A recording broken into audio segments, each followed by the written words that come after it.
So it's looking like being a really exciting season.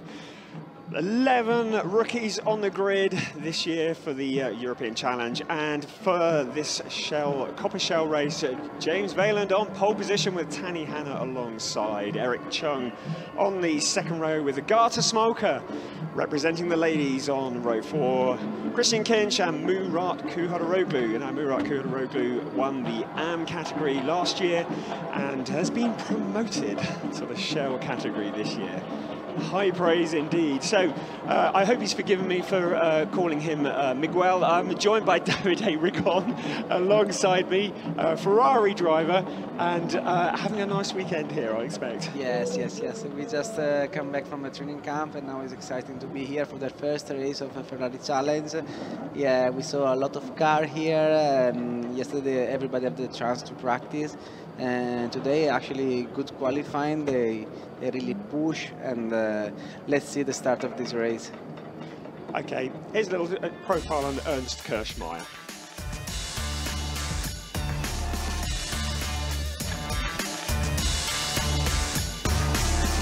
My name is Ernst Kirchmeier. I'm coming from Austria. I'm driving for Bahrain Motorsport. I'm driving in the series Ferrari Challenge Coppa Shell Professional. For me, Ferrari is the most emotional racing car of the world. For me, it's the first time in Bahrain, and it's very difficult. The track is really tricky, but I like him because it's fast, and there are really very difficult corners, so it's a very interesting racetrack. This year for me is the full season, because last year I was driving 3 races and it was very interesting for me. I could win in Brünn. It was in the rain, and also in Monza the Monte Filiali was amazing, and this is the reason why I would like this year to drive the whole season. I try to fight for the championship.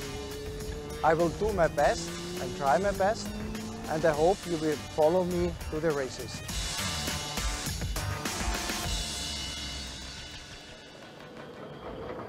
Yeah, so good to have Ernst Kirschmeier on the grid. He's qualified in 7th place for the race today. He's a bit of a veteran from Austria and brings a lot of experience. There we are on board with von Scheltmar.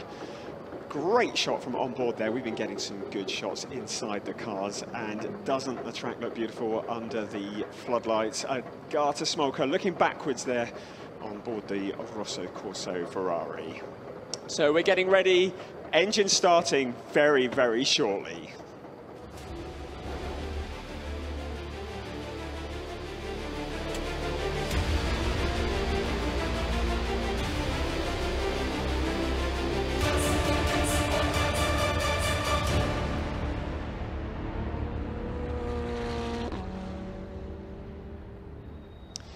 It's race 1 of the Coppa Shell, the Ferrari Challenge Europe, and we are in Bahrain. Really good to be here, ready for the race to start. Davide, what are the nerves like at this point? Oh yeah, now fully concentrate now for the start. Yeah, as we know, it's a rolling start, so you need to be ready to see when the light switch off. And actually it's quite long after the light to arrive in the first corner, so there is a chance to overtake, to find the slipstream. So it's not so safe as we saw in the last race to keep the first position. So everything could happen in the first corner. So let's have fun, and maybe we go through the circuit now. So as I said, we arrive now in the corner 1. That corner 1 looks tight. It looks like it's a recipe for action. Yes, it's very, very tight. It's a nice place for overtake. Normally we use that the first or second gear. and in pole position in Bahrain. My first flyer was a good lap, but would not have been on pole. We did one flyer after that, and I managed to eke out another about 3/10, which fortunately just allowed us to snag first. So thank you very much. Forza Ferrari. Some good insight there from our pole sitter, James Bayland. He makes it sound so easy. Anyway, you were talking us around that lap, weren't you? Yes, carry on. Then let's go to we're at corner 4 now. Again, is a big break, less than T1, but anyway, even here could be an action place to have a good overtake.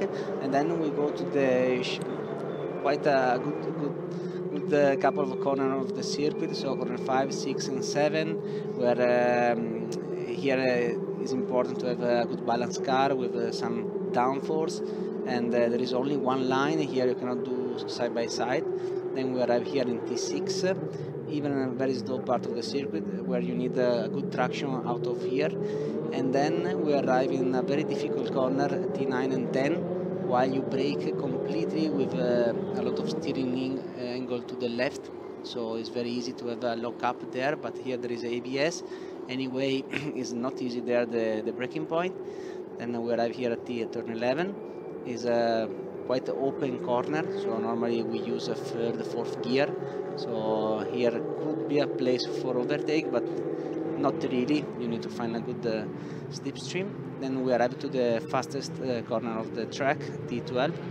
Is here where there is just a small lift normally due to the understeer because of the change of level of the track. And then we're at T13, where you need to be, carry on a good speed, but prepare the exit because we have a very long straight. And now we see all the cars slowing down to go side by side. This is the last straight before the start-finish line. And now, yeah, we are going to approach the last corner. Brilliant. What a great talk around the track. Thank you for that. That's quite an insight. So as you can see then, headlights are on, the cars are lined up on their formation lap behind the Hublot safety car. Tension all around. Let's just build this race up as we wait for those lights to go out.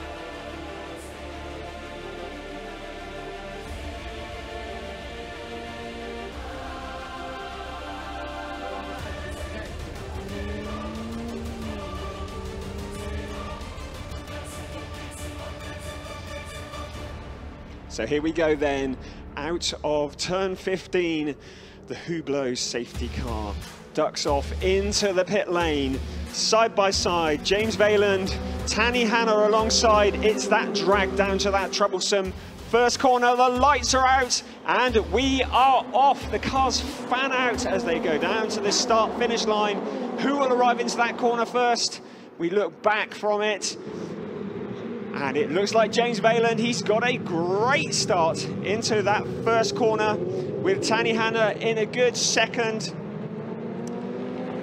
There is some contact on the back, there is some hesitation, but I have to say very, very clean. Pretty clean, yeah. I mean, I think there are many who predicted worse into that first corner. They're fanning out, but James Bayland, he's got a great start there, hasn't he? Really got this under control. Tanny Hanna in second. And a lot of kind of jostling around towards the back of the field. So they come through those corners. It's always hard to make them out with headlights on, dazzling us. It's James Bayland from Tanny Hanna and Agata Smolka. What a great start there up into third place. I needed to just stay behind and maybe prepare for attack for the next corner, not here, but the next one. Yeah, in the back we see some action now. We need to wait the timing because I'm not sure with this light because... Yeah, absolutely. It's hard to see it is, but it looks like Karina Gosner is was putting some pressure onto Agata Smolka, but Eric Chung has also got his eyes open on it as well. We've got some challenges coming down there, and who's that on the outside of Karina Gosner? And it is Eric Chung. He's got past her, but as we saw in the last race, Karina coming back, fighting back on the inside. Getting those braking points is so critical here, but Eric has shut the door on her, and he's got that one. Looks like he's got it closed off at the moment, but Karina is coming back, and she takes it very wide. That's a very wide exit out of that corner, isn't it, Davide? Yes, but there is actually a good grip over there, and there is a track limit, so the technical need to check there to not abuse that, but you can use it and you can gain some speed. Anyway, he's still behind now. Let's see with the slipstream. So here they come then. Down the start-finish line, a big snake of cars. It's James Valand who leads them from Tanihana, and Agata Smoker in third place. And there's a bit of a gap that's opened up between second and third, but it's the battle for fourth. And Eric Chung still working hard to hold off Karina Gosner. She's really kind of found some form of late and really picking up kind of from where she left off last season. So the row of cars come through, and no place changes at the moment, but the Agata Smoker, the leading AM category driver, doing brilliantly there. Third on the track, first in category from Eric Chung. Yeah, looks like Eric is actually faster now outside. Oh, you don't see that, but yeah, good action from Corina Gostner. She's always very aggressive, as we saw last year, and yeah, sometimes more than the men. And now that was a bit too aggressive to say. And we did have a brief yellow flag. Kirchmeier. So there'd been Ernst Kirchmeier who snuck through there. So here we go down the straight. There's kind of four abreast. Oh, and we've got contact. Oh. We've got cars spun, and that, oh dearie me, that's Karina Gosner and Peter Christensen who have come together. And this is the second time we've seen one of the Gosner ladies with broken steering. What a shame. Into the gravel trap. It's game over for Karina Gosner. What an absolute shame. So, I mean, what do you think kind of happened there that actually caused that to happen? I think from the corner before, T10, as we saw, there was a car tried to overtook Gosner. He had a big contact. I think there started the puncture. And then in the straight line, lose the pressure and start to lose the car. I have to say congratulations to Cheng that was able to avoid Gostner. And we've got a safety car, so going to have to retrieve that. So everything comes back to a stop. The Hublot safety car is deployed with 25 minutes remaining of this race. The field closes up, so yes, for safety reasons, the safety car's out, brings the cars down to a slower pace. Prior to that, Tanihana had just put in a fastest lap of 2 minutes and 7 seconds, 0.916. We're going to have a look again at what happened here. So here we see Karina Gosner and Kirchmeier up the inside. Yeah. And so, I mean, Kirchmeier just looked to go. I mean, did he just take the racing line into that corner, or was he being? Oh no, yeah, and then, different also. Oh. Yeah, and then Kirchmeier just did a clean overtake, I have to say, in the end. Actually, I thought he crashed into her, but just a clean overtake. This is a second action. And the Peter Christensen one, yeah. Yes. So and the Peter Christensen collision, possibly as a result of what was opened up with the Ernst Kirchmeier. Yeah, for sure, Christensen didn't see the Gostner in the straight, and maybe he was trying to defend to Kirchmeier, and that's become the problem, and the car was without control because they took side by side. I could see also a small jump. Oh, Karina looking very upset there. So both of the Gosner sisters having a day to forget. They really are. So yes, Manuela in the Trofeo Pirelli race earlier, pretty well exactly the same damage. Broken steering on the right front. Safety car is out. Well, they retrieve that, excuse me, croaking away here.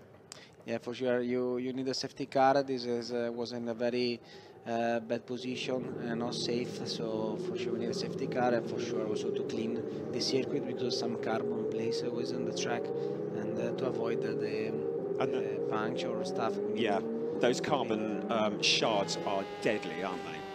Yeah.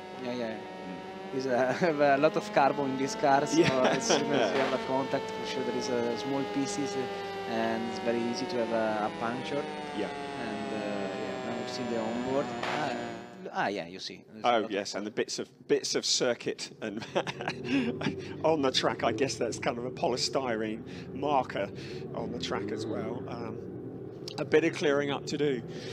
So while we just take a deep breath and wait for them to clear that up, the clock is ticking away. It's James Valand who set the pace from pole position and just kind of disappeared off. He was ahead of Tani Hanna, so the car's very much in the positions they started. Agata Smolka, though, doing a great job for the ladies and also leading the AM category. And really good to see Agata doing so well. She's getting a lot of experience on this and really kind of just showing good at the moment, isn't she? Yeah, for sure. She's doing a great job. But as we saw, she was start to lose the pace and Cheng get nervous. So maybe it was the confusion become from that. So now Cheng need to be close, get ready to have a good restart, and try to stay behind, closer to Hanna and Wayland, because we know Cheng have the pace, and would be good to see some action. Yeah, absolutely. So running in the dark like this, I mean, how difficult is it compared to running in pure daylight conditions? I have to say that here they are very good light. So actually we use the light on our car, but you don't really need. As you know, also Formula One drove here in the night, and we have no issue. I have to say that they do a very good job while you are driving. Just have to say, as a driver, when you are doing the normal line and you're looking behind, sometimes you see the light, you say, oh, somebody is coming, but in the end there is nothing. It's just the light of the confusing. Light, it's confusing you a little bit, but as soon as you get used, it's very easy. The biggest thing is that the power of the car is a bit more because the cold condition, the grip of the... That was my next question. So the cooler conditions just give you more horsepower, I guess. A little bit more horsepower. Even the lap time for some reason is always faster with the cold condition. And we enjoy in the end. When we see that we are faster, we enjoy. We always enjoy. So the incident involving Peter Christensen and Karina Gosner is under investigation and will be reviewed after the race has finished. As you can see, a few shots around the place. We're getting ready for the restart with 20 minutes of this race remaining. It's an evening race here, a nighttime race even, at Bahrain International Circuit. And we're having a great time.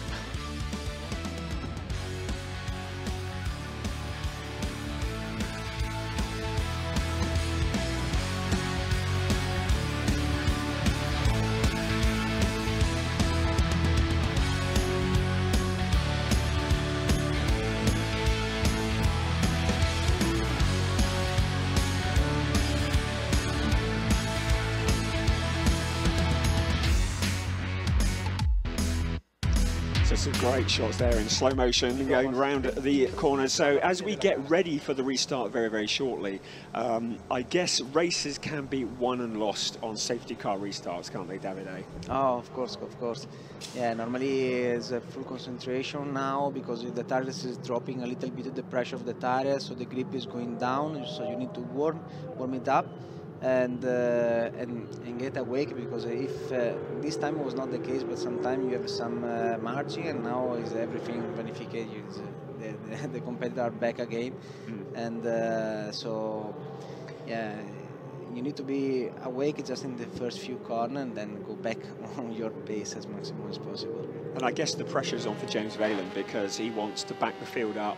And he wants to be accelerating about at the same time that everybody else is decelerating. I guess that's the trick, isn't it? Yes. Yeah. Actually, for him now it will be easier than the start because they cannot pass him before the finish line. So this is the rule. So he can decide when start and maybe try to be, to do some small trot and wait a little bit, then flat out to try to give some meters and try to avoid the slipstream in the back.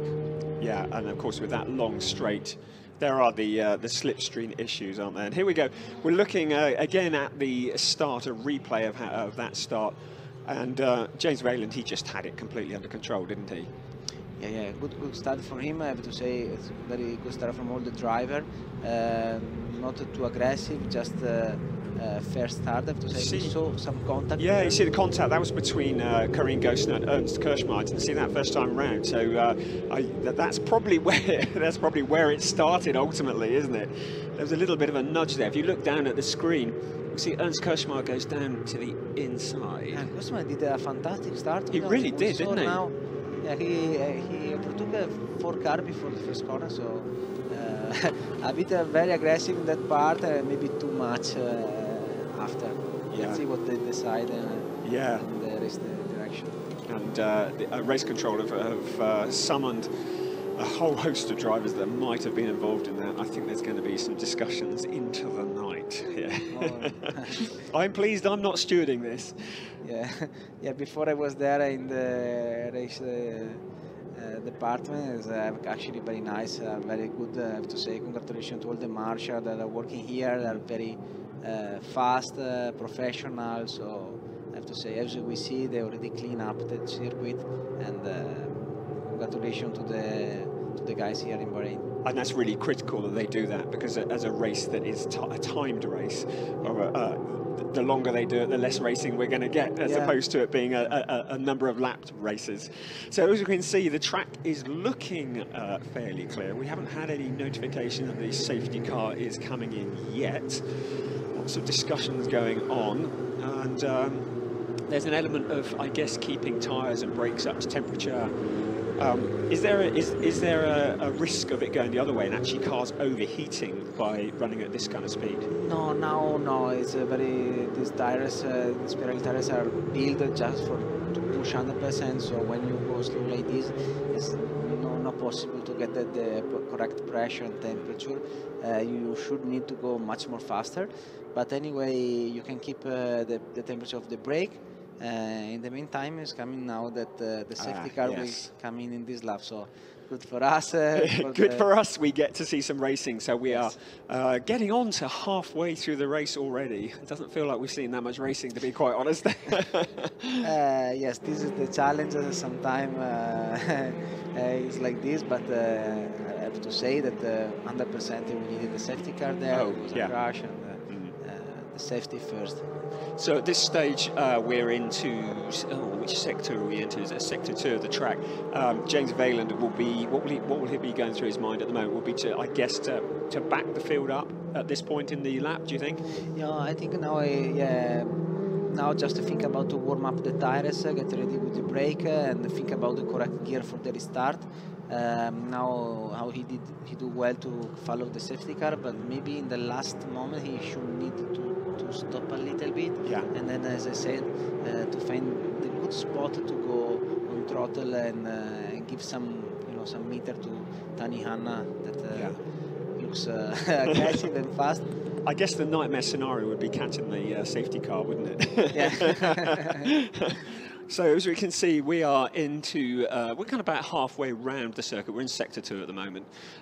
So it's not going to be long before we go racing again, and I think people are going to be a bit eager to see Ernst Kirschmar just getting some heat into the tyres in front, and that was the view on board from von Scheltema. And yeah, it looks like we're ready to go. The track looks beautiful under the lights. We're enjoying the experience. It's the only night race in this year's European Challenge, so we're making the most of it, and it looks very slow at the moment, doesn't it? Into sector 3, so a couple more corners, and then we are going to be ready to go. And those distinctive teeth on the front of von Scheltema's car, there's no missing that one, is there? And the night is fantastic to see the brake that becoming red. Is fantastic to see on the video for us, but in the picture. So this is very amazing what this car can do, and also driving actually is fantastic. But to see in the dark, to see this red brake, it's fantastic. So spectacular to watch, isn't it? Yeah, as I said, he's trying to keep back all the group, and then I think as soon as he go out of the last corner, T15, he will go. He'll be gone. Yeah, so the Hublot safety car is disappearing off into the distance, and we are ready to go racing.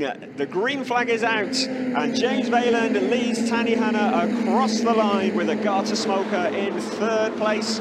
but with Eric Chung nibbling all over her back bumper.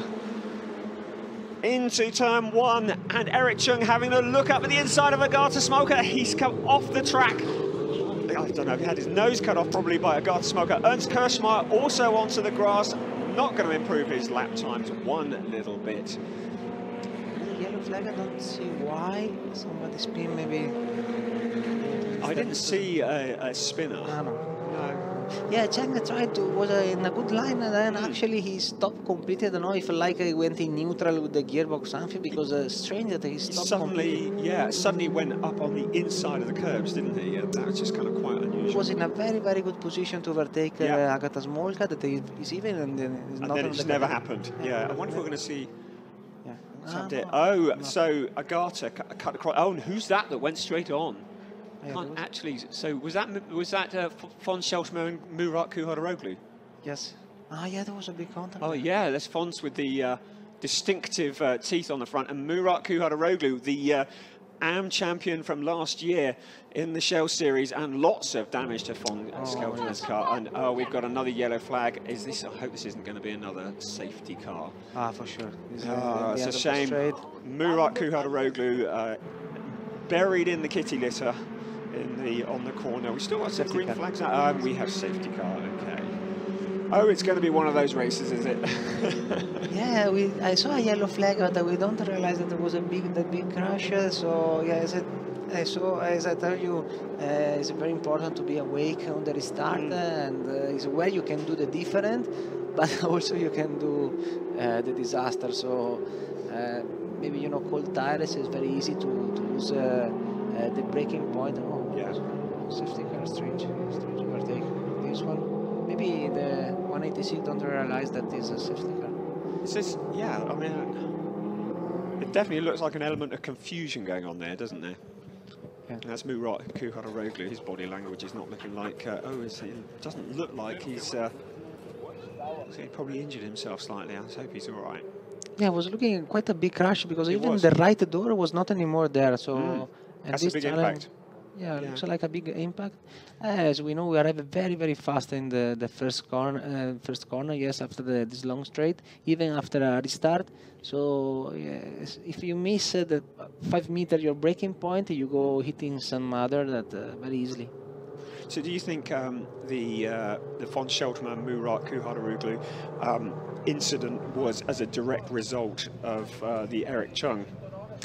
I mean, because the two kind of happened together, didn't they? Or do you think that was just coincidence? No, it was a car incident. Maybe they was trying to overtake each other, and I think Cheng was doing. Maybe we have to see the replay, but looks like he was just inside. We don't really understand what happens to Eric. No. It was two incidences in the same place. Yeah. Look at them beavering around in the background, cleaning the track. They're earning their keep tonight, aren't they? Running around, and we've got less than 10 minutes left of this race, and we've only had a kind of 2 or 3 laps of actual racing, haven't we? Which is a real shame. As Fons Scheltema, it's a shame he was looking good up until then, but yeah.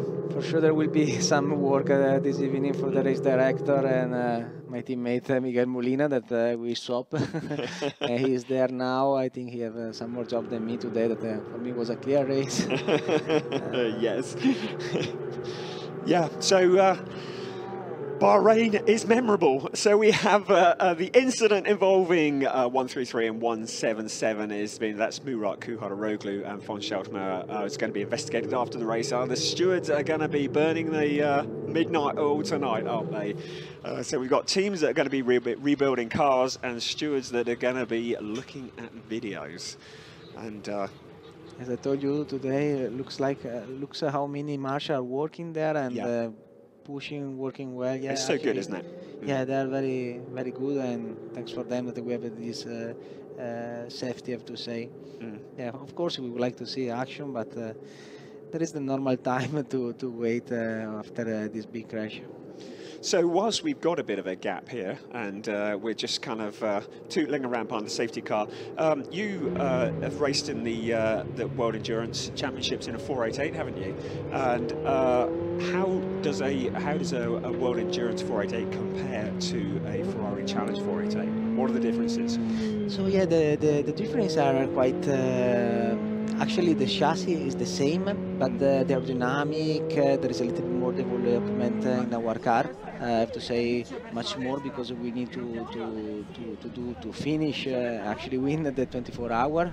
Our car is designed for the 24-hour of Le Mans, Yeah. especially, but all for the long distance race. Our smaller race is a 6-hour.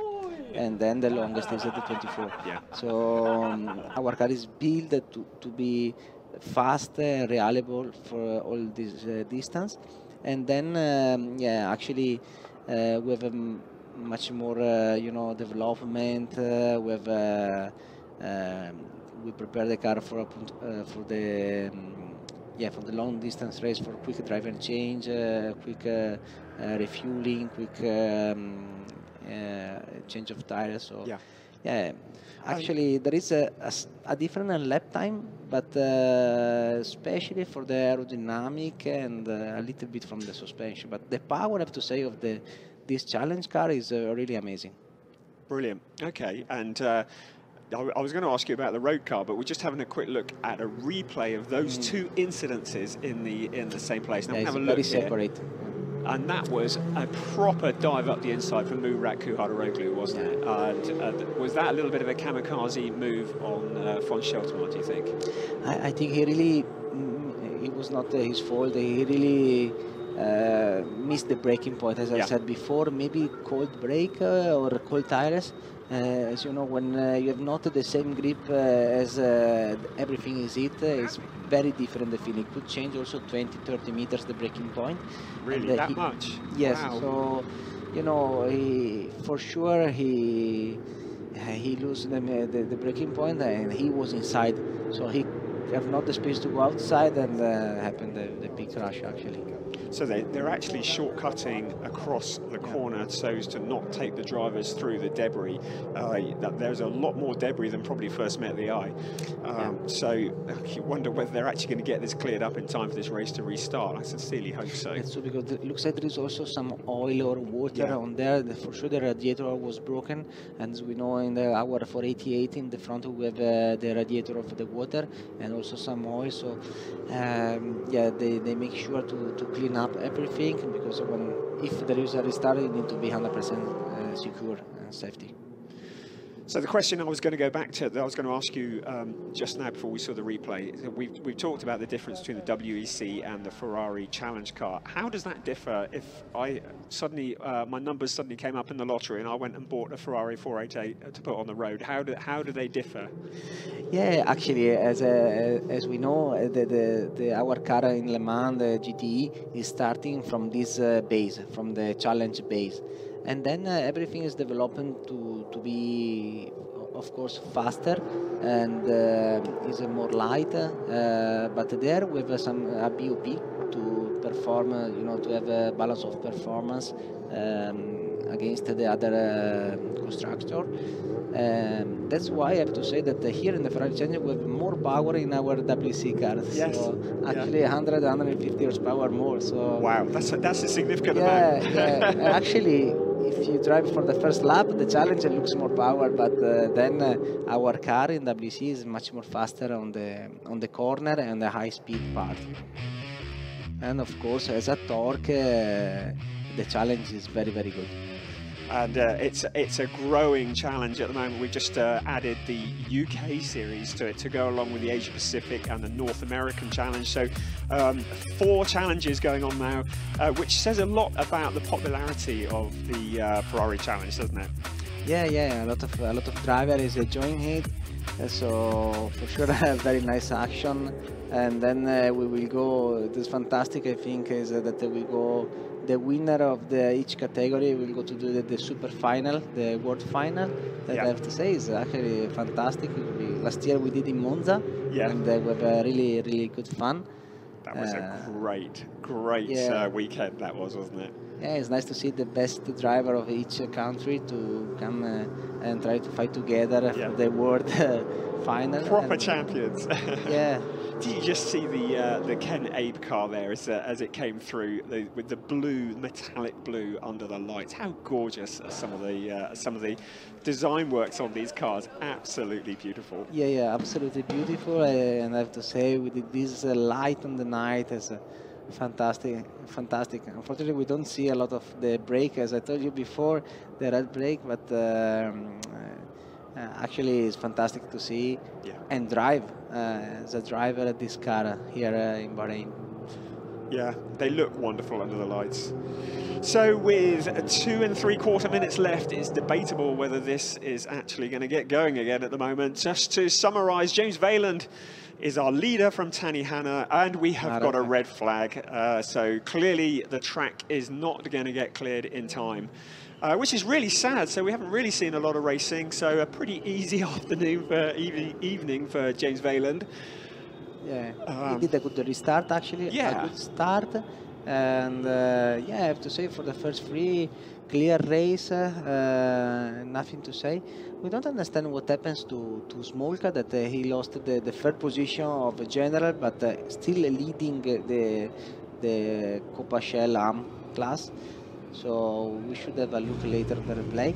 Yeah. And yeah, actually, yeah, we just see a good restart, and then the bad crash that sometime happen. Yeah. Even the first race of the season is like this.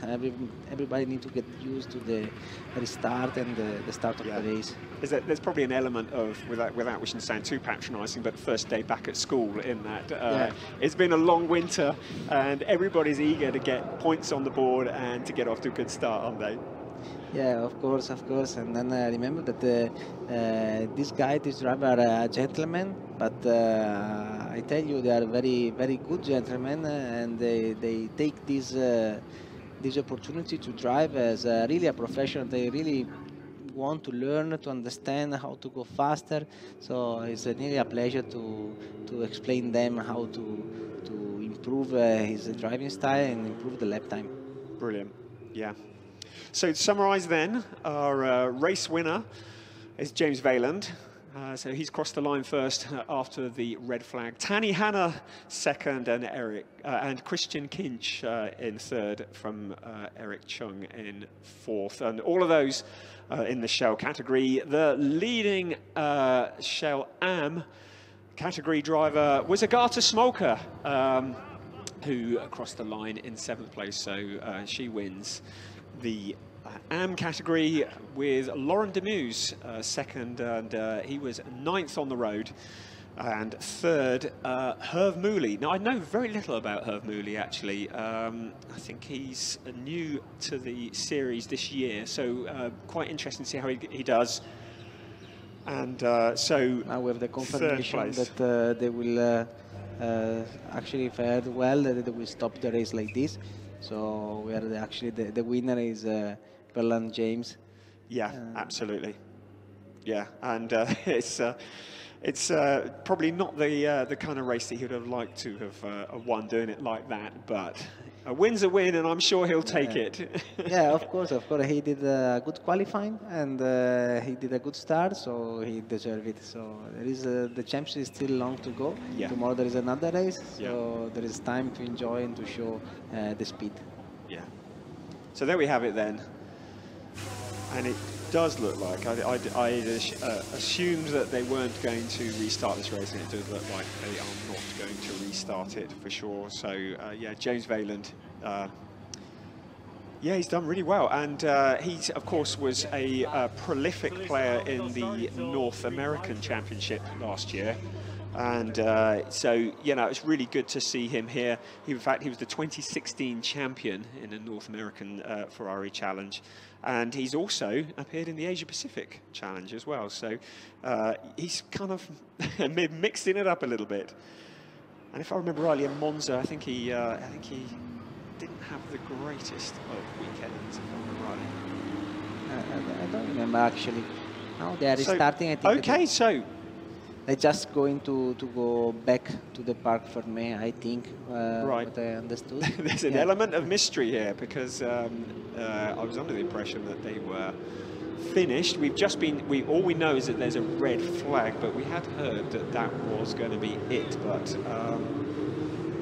clearly maybe they're just taking them around to Parc Fermé, as you say. So yeah, not the race that we'd hoped for, but let's say we've got tomorrow.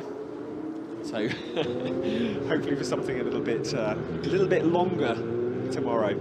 Yeah, unfortunately today a lot of crash. As we say, it's the first race of this season for the driver, for everybody. So yeah, actually it will be a long evening for the steward, and to try to show them the truth, and then try to not repeat again the mistake. Of course, because first of all for the safety, and then also for this beautiful car, you know. And that's a beautiful car. So the winner of this race gets to take a penalty in the next, a grid penalty in the next race, a performance handicap, we should call it. Grid penalty makes it sound like it's done something wrong, but a performance handicap. That's going to be, that's going to liven things up even more tomorrow, isn't it? Yeah, of course. Will be after this race. Will be good tomorrow to see some more action here in the Coppa Shell, and then also in the Coppa Pirelli tomorrow. So, I'm just wondering, is this race actually over? I mean, the clock is still stationary at 2:38. The message we'd got was that it was not going to restart, but they are taking the red flag in. There is an element of mystery. This is kind of like the excitement is almost killing me. Yeah, not sure, but anyway, if there is a restart, I don't really understand. Anyway, the restart will be like a normal, you know. So they will go on the finish line, stay there, and then give the 5 minutes, 3 minutes, and then to do the normal restart, even if it was 2 minutes. And yes, of course, from a red flag as well, isn't it? Yeah, so it's got to be. Okay, well, while we're just waiting for that to sort out, you were saying you've been in the Ferrari training camp this week. That sounds like a barrel of laughs. Yes. Yeah, because we need, as I told you, we need to be very trained for our long distance race. So thanks to Ferrari, they organize a training camp with all the pro driver, and we really enjoy to push each other to improve ourselves and get ready for the season, to understand. Even we have a good medical support to help us to improve, and you know, to take the best of us to win the race. It sounds like hard work. Yeah, we really push a lot, and you know, there is always some competition, even on the sports side, against us. Internal competition within the family. Yes. So, I mean, Ferrari is often spoken about as a family, and I guess it's got that feel about it. Being a member of this family for so long, you know, that's got to be so special, isn't it? What's it like to wear that red? Yeah, especially for me as an Italian driver, to be a Ferrari driver is something special, really special. Every time I drive my car and my Ferrari on the track is something special. I think that we'll always drive this because I love this car. Yeah. And I think who drive Ferrari know what it means. And yeah, I have to say I'm very happy, and I hope to take home a lot of trophy for this fantastic family. Yeah, oh good. Well, I want to wish you all the best for the coming year, because it's a momentous thing to be doing, and it must be quite emotional to be part of the Ferrari. Yes, I'm so emotional, and especially when we win with this brand is something special and fantastic. And now we see that, of course, we stop the race because Yeah. they are starting the ceremony of the podium. Yeah. So what was the... why do you think they took him round for that lap like that? That just confused me slightly. I'm easily confused. I think it's like a routine that you must do. Right. So after red flag, they decided what to do. Maybe the track was not in the condition for the restart. So now they're coming just everybody back to the pit and to do the Parc Fermé, where there will be the podium ceremony, but also the control of the car after the race. So it's the end of a not so long race. Yeah. James Wayland. But congratulations to him. That's started his year off exactly as he wanted to. I'm not sure which series he will be doing for the rest of the year. Maybe he will be doing more than one series. I don't know. But say he was most prolific in the North American series last year. So, of course, very happy. Deserve this. Even for the good start and especially for the good qualifying today. So there's Agatha Smoker. That's a very happy lady. She's up holding it for the ladies, which is so good, isn't it? Isn't it great how the females have really come to the fore? Yeah. Oh, we're going to see some highlights quickly and then we'll come back to this. Yeah.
So the race might have been short, but we saw enough action that you'd see in a 30-minute race.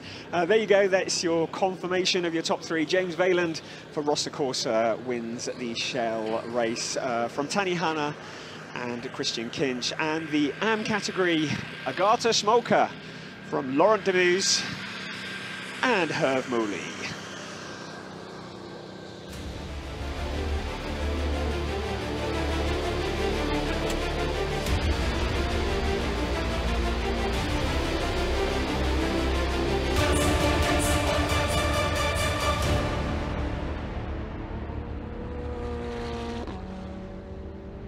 So that's the racing done and dusted for this Saturday night here in Bahrain.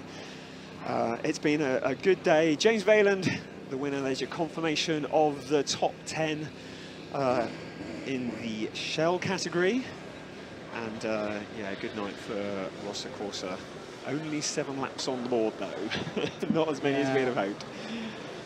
Yeah, but it's, I mean, it has been a spectacular sight just seeing these cars under the lights. And we get to do it all again tomorrow, but it's the other way round. So the Trofeo Pirelli will get the night race and the Coppa Shell category get the sunset race, just to mix it up a little bit. And hopefully here we go with the results of the AM category with Agatha Smoker also taking that win. So there you go, you see the cars lined up in Parc Fermé and ready for the podium celebrations. Lots of discussion and analysis after that. I think all drivers are well. Certainly Murat Kuharoglu was looking a little bit shaken at the time, but I think he's okay now, so that's good to hear.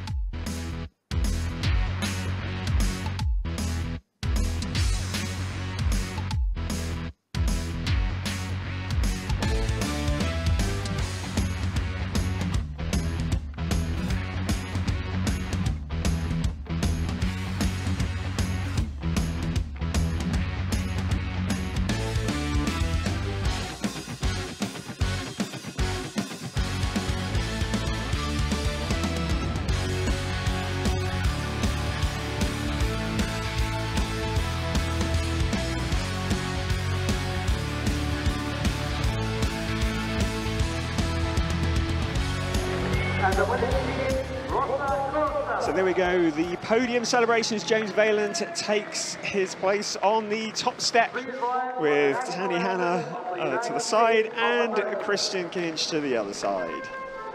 And we're ready for the American national anthem.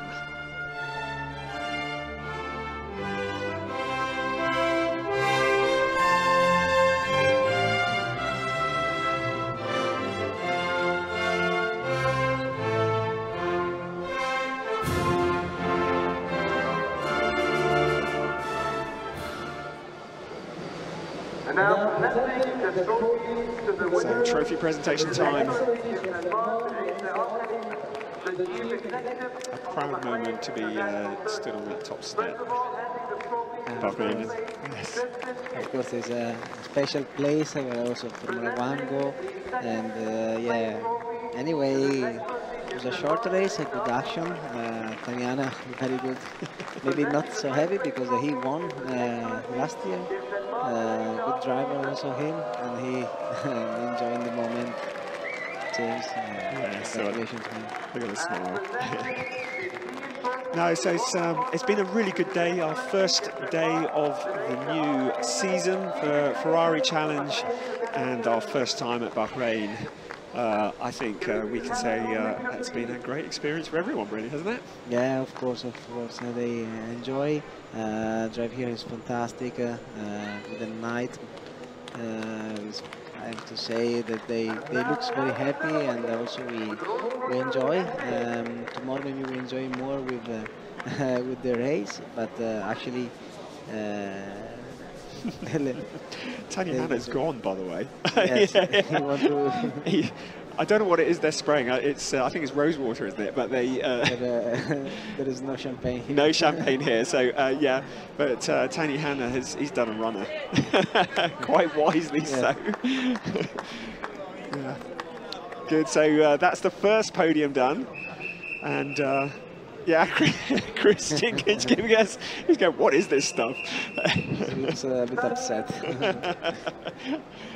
So we're ready for the second podium now. This should be worth a watch. It's always good to see Aggie on the podium. Oh, there's a slow-mo of James Vaillant. Big smile. So he's happy. So we just wait for the next podium shot. Then it's the clear-up operation. Then it's the repairing operation. So there you go. There's the final classification for the AM category. Agata Smolka from Laurent Demus and Herve Mouley. Yeah, some late nights tonight. I think a few people working on cars, but hopefully we can get a full grid tomorrow. There's young Frederick. Oh. Can I remember his name? Interviewing him earlier on the podium, and I still can't remember his name. One of the new guys. He's the youngest person to ever be in the Ferrari Challenge. He raced earlier today, so it's good to see him. And there's James Vaillant smiling away.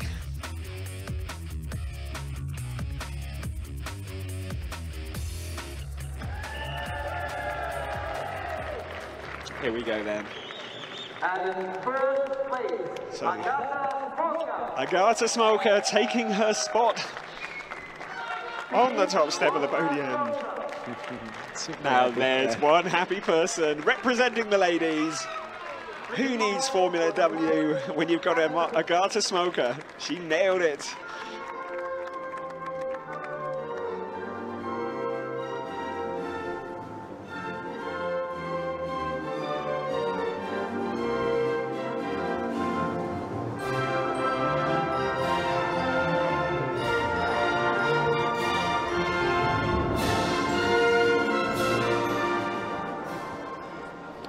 Representing Poland, the only Polish racer, in fact, Agata Smolka.